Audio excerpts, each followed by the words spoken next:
అనొద్దన్నయ్య, నువ్వు బాధపడద్దు, బాధపడితే నీ దుఃఖమే మనస్సును చెదరగొడుతుంది. కాబట్టి నువ్వు బాధపడకుండా ధైర్యం తెచ్చుకో అన్నయ్య, ఉత్సాహం తెచ్చుకో అని చెప్పి నూరిపోస్తున్నాడండి లక్ష్మణుడు రాముడికి. అటువంటి స్థితిలో ఆ రామలక్ష్మణుడు వస్తుంటే కొండ మీద ఉన్నటువంటి ఋషిముఖ పర్వతం మీద ఉన్న సుగ్రీవుడు ఒక్కసారి ఆంజనేయ నన్ను చంపటం కోసం వాలి ఇక్కడికి రాకూడదు కదా మన్నయ్య, ఇద్దరు యోధులకు డబ్బులు ఇచ్చి పంపిస్తున్నాడు నన్ను చంపటం కోసం. అదిగో యోధులు వస్తున్నారు, వాళ్ళు ఆజానుబాహులు, ఇద్దరు కూడా 8 అడుగుల పొడవు ఉన్నారు.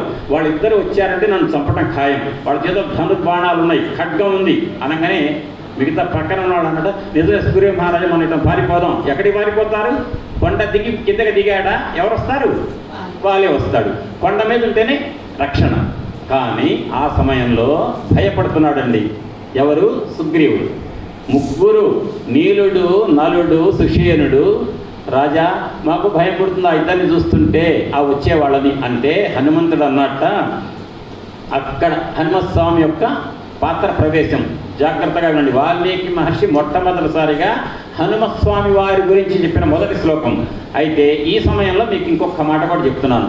మీరు ఇంకా జనాలకు తెలియచేసి ఇక్కడికి రప్పించాలి అని ఎందుకు అడుగుతున్నానంటే, వేదరే పుంసీ జాతే దశరథాత్మజే వేద ప్రాచేతసా ఆసీత్ సాక్షాత్ రామాయణాత్మనః అని అన్నారు పెద్దలు.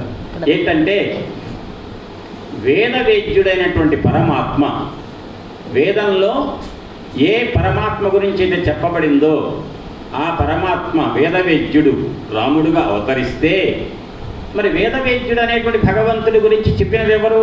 వేదాలు. వేదం ఎవరి గురించి చెప్తుందండి? భగవంతుడి గురించి. వేదంలో చెప్పబడిన వాడెవరు? వేదవేద్యుడు పరమాత్మ.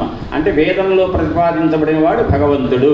వేదంలో ప్రతిపాదించబడిన భగవంతుడు త్రేతాయుగంలో రావణ సంహారం కోసం రాముడుగా వస్తే, మరి ఆ భగవంతుడిని వర్ణించే వేదాలమైనవి రామాయణంగా వచ్చిందట. అటువంటి రామాయణం యొక్క గొప్పతనం చెప్తూ పెద్దలు ఏమంటారంటే, చరితం రఘునాథస్య శతకోటి ప్రవిస్తరం ఏకైకమక్షరం ప్రోక్తం మహాపాతకనాశనం.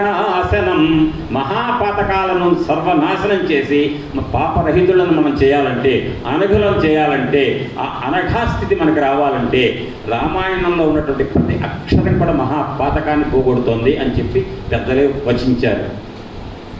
చరితం రఘునాథస్య శతకోటి ప్రవిస్తరం ఏకైకమక్షరం ప్రోక్తం మహాపాతకనాశనం. ఎన్ని అక్షరాలు అనుకుంటామండి వారం రోజుల్లో మనం? ఎన్ని మాటలు మీతో అనిపిస్తా, ఎన్ని మాటలు నేను, ఎన్ని శ్లోకాలు, ఎన్ని పద్యాలు చెప్తాను.